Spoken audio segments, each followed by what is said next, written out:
2024 সাল কেন কানাডাতে পড়ার সবথেকে খারাপ সময় এই ভিডিওতে আমরা এটা নিয়ে কথা বলবো।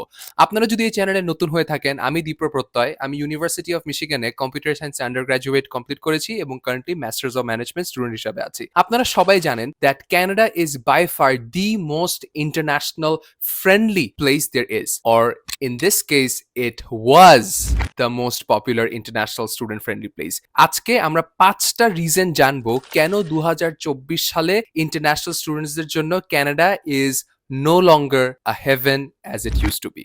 So let's get started. Number 1 reason হচ্ছে significant reduction in student visa. কয়েকদিন আগে একটা নতুন ল পাস করা হয়েছে যেখানে বলা হয়েছে that 2024 A 35% com student visas দেওয়া হবে to people who are interested to study in Canada. This means a cap of 360,000 student visas that will be issued, যেটা আগে almost 1 million এর কাছাকাছি ছিল. That basically means যে আপনি যত ভালো স্টুডেন্টই হয়ে থাকেন না কেন, ওই ভিসা ক্যাপের কারণে আপনি ভিসা পাবেন না. নাম্বার 2 পয়েন্ট হচ্ছে addressing housing shortage and housing abuse. অনেক মানুষ কানাডাতে আসার ফলে যেগুলো পপুলার এরিয়া আছে, ফর এক্সাম্পল টরন্টো, ওখানে লিটারালি থাকার জায়গাও নাই. আমার নিজের কাজিন এখন টরন্টোতে, ইউনিভার্সিটি অফ টরন্টোতে পড়ছে, এবং সে এত টাকা দেওয়ার পরও একটা ছোট্ট 1 বেডরুমের অ্যাপার্টমেন্ট পেয়েছে, ওটা 3 জনের সাথে শেয়ার করে থাকতেছে in that apartment. So in order to address this housing shortage, যেটা রিসেন্টলি দেখা গেছে primarily because us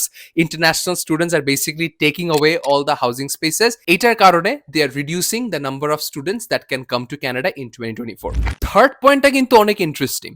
Canadian government notice করলো দ্যাট কয়েকটা জায়গা ক্যানাডাতে এত বেশি পপুলার যেখানে অনেক অনেক মানুষ অ্যাপ্লাই করতেছে. এখন আপনি বলেন, আমি যদি আপনাকে একটা অপশন দিই, দেন আপনি কি টরন্টোতে পড়বেন নাকি সাসকেচুয়ানে পড়বেন?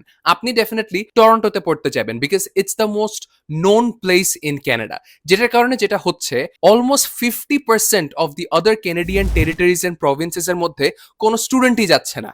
যেটার ফলে যেটা হচ্ছে, কয়েকটা জায়গা they are becoming more populous and some areas are still remaining less populous and underdeveloped, and এটার কারণেও অনেক স্টুডেন্টসদেরকে এবার অ্যালাউ করা হবে না. 4 নাম্বার পয়েন্ট হচ্ছে, starting from September 2024 international students যারা প্রাইভেটলি ওন ইনস্টিটিউশনসে পড়ালেখা করতেছে in Canada will no longer be eligible for post graduate work permits. এটা যদি হয়ে যায়, অনেক মানুষ গ্রাজুয়েশনের পর তাদের ডিজায়ার চাকরিটা করতে পারবে না, এবং আপনি যদি চাকরি করতে না পারেন এসে প্রাইভেটলি ওন ইনস্টিটিউশনসে পড়ালেখা করে, তাহলে what is the use of coming to a country in the first place? 5 number point হচ্ছে limitations on spousal work permit. এটা কিন্তু অনেক ইন্টারেস্টিং. আমি আপনাকে একটু সিম্পলি ব্যাখ্যা করে বলি. কানাডাতে কিন্তু খালি ব্যাচেলার্স এবং মাস্টার্স এবং পিএইচডির জন্য মানুষ আসে না. অনেকগুলা কানাডিয়ান ইউনিভার্সিটি 2 বছর কিংবা 1 বছরের ডিপ্লোমার জন্য অনেক স্টুডেন্টসদেরকে ইন্টারন্যাশনালি নিত আগে.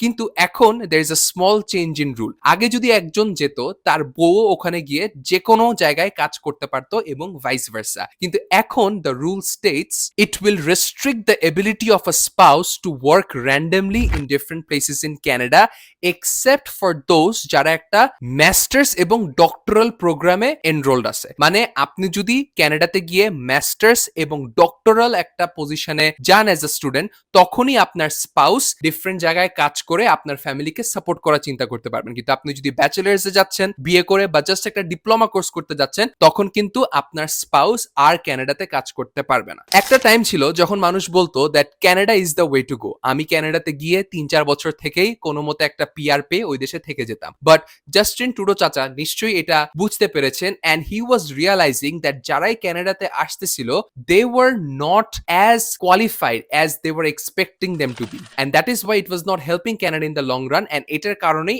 এতগুলা ইম্পোজড স্যাংশনস দেওয়া হয়েছে. এটার পাশাপাশিও আরো কয়েকটা ছোটখাটো রুলস আছে. আগে আপনাকে ফর এক্সাম্পল একটা স্পেসিফিক অ্যামাউন্ট অফ টাকা দেখালে আপনার ক্যানাডিয়ান ভিসা হয়ে যেত, বাট এখন অ্যারাউন্ড 1 কোটি টাকা না থাকলে অনেকেই বলতেছে দ্যাট আপনার ভিসাটা মেবি দেওয়া হবে না. So all this factors come into consideration when you are thinking of applying to Canada. তাই আমি সবাইকে বলে দিচ্ছি যে please ensure that you are fully equipped with all the resources necessary, all the finances necessary before you choose a career in Canada. অনেক মানুষ বলতেছে যারা ক্যানাডাতে গেছে that they are really happy with their life in Bangladesh. ওরা কেন শুধু শুধু ক্যানাডাতে গেছে? তাই আমি বারবার এই জিনিসটা আইটারেট করি। যদিও আমার নিজের একটা স্টাডি অ্যাব্রড এর কোম্পানি আছে, আমি তারপরও মানুষদেরকে বলি বিদেশে পড়াশোনা সবার জন্য না। So make sure you know every ifs and buts possible before you make a decision. I hope this video helps. I'll see you guys soon.